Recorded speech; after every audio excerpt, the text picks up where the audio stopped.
First and foremost, St. Teresa's College then admitted students. It was like an international school.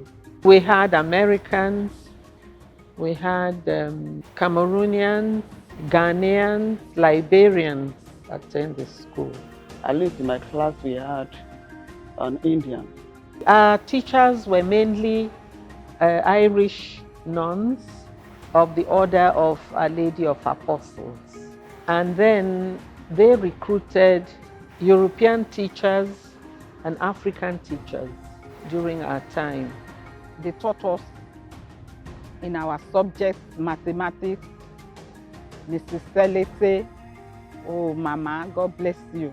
Sister Cyprian taught us English, religious studies. So many teachers taught us. Mrs. Edun, I won't forget you.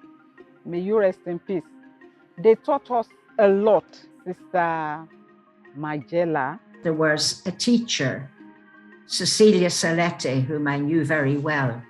She actually was there at the Lagos stage and moved with the school to IBADAN eventually and spent her whole life teaching there. We lived in harmony. Most of the European teachers did not live in the school compound, but the African teachers did. Actually, one of our teachers was Ngozi Okonjo Iweala. Her mother, Mrs. Okonjo, was my history teacher. And I remember when she used to bring her as a baby to the school because she didn't have house help. My principal then, during my Form 1 to Form 5, was Sister Hayes, Cyprian Hayes. Our chemistry and physics teachers then were actually Indians, Mr. Thomas and Mrs. George. They are a couple. We have Black American in the integrated science department. We had fantastic teachers, seasoned teachers, PSC holders. Our teachers were our role models. They touched every area of our lives. If I did not attend a school like St. Teresa's College, I probably would have struggled, to catch up with the demands of being a law student and even a lawyer. I've been in St. Teresa's for probably 5 years now, and academically I've improved in my academics, and socially I'm different from the way I was before. So when I got there, I was only a teacher, but I had charge of the boarders, which was beautiful to mix with the boarders and see that they get up in time, they obey the bells. Because we had to get ready to go to Mass at 6 or 6:30. Sister Agnes, the then principal, used to she just calls you randomly during lessons of the Mass to read the day's lesson. So I realized she used to call me more often for lessons of the Mass, not knowing that at that age, maybe something had been seen in me that I didn't even know. You were encouraged, you were taught, you were modeled not to look down on yourself, to have confidence in yourself, to know that you are a human being, you are unique. The sisters in St. Teresa's, they brought up the girls as women to hold their heads up in society.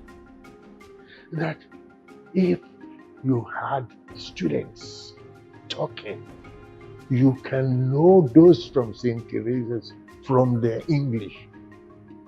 The tone they used, the way they spoke.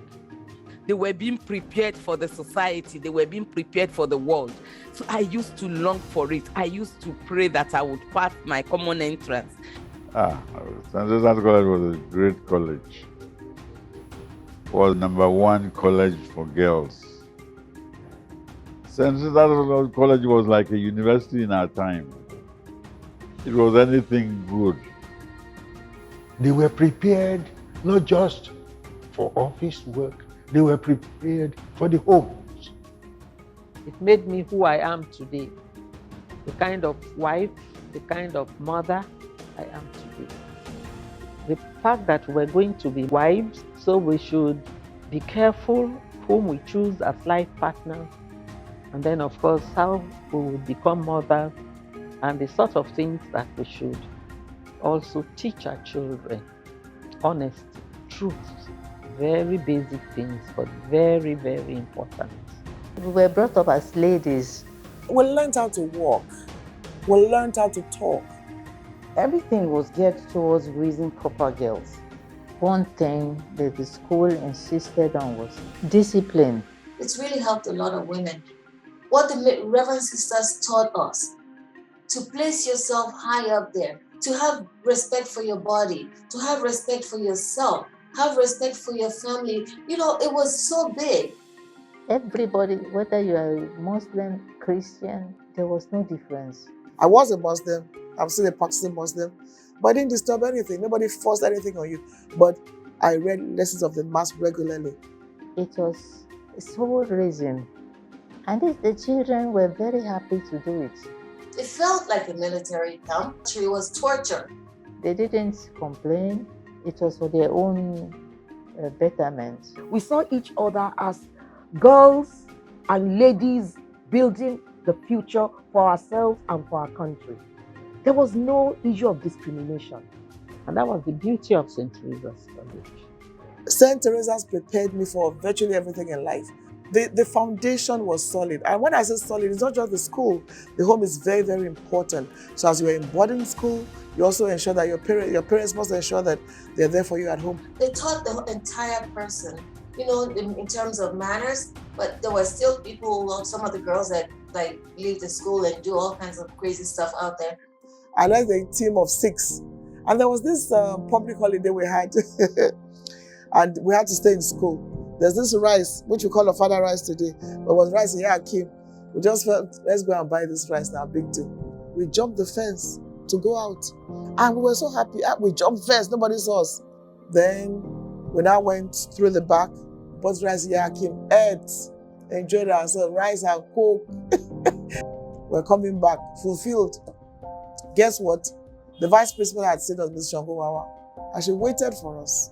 By the time we're coming back, we were suspended for 2 weeks. And that was close to, we're supposed to write by my WAEC. So I wrote my WAEC actually from suspension. Back then in school, I had a group of friends. We were like 9, you know, and we were always in and out of trouble. So there was a particular time we were in trouble and we were suspended and told to bring our parents to school, maybe invite our parents to school. So one of us, I went to school with my mom, didn't really turn too. So Angela's mom was not in Ibadan, and Darren's mommy came on her behalf, you know. And Sister Agnes was like, "So Angela, who is representing you?" She now said, "Mommy's Darren," instead of Darren's mommy. You know, that became a slogan amongst us, and we're always saying, "Angela, Mommy's Darren," you know. I think funny for me was French. And I wish we took it seriously. They are teaching you French and you're laughing. You know? And we had French songs. Ali Chengele, Jo m'appelle Ali Chengele. Maman pour moi c'est capital.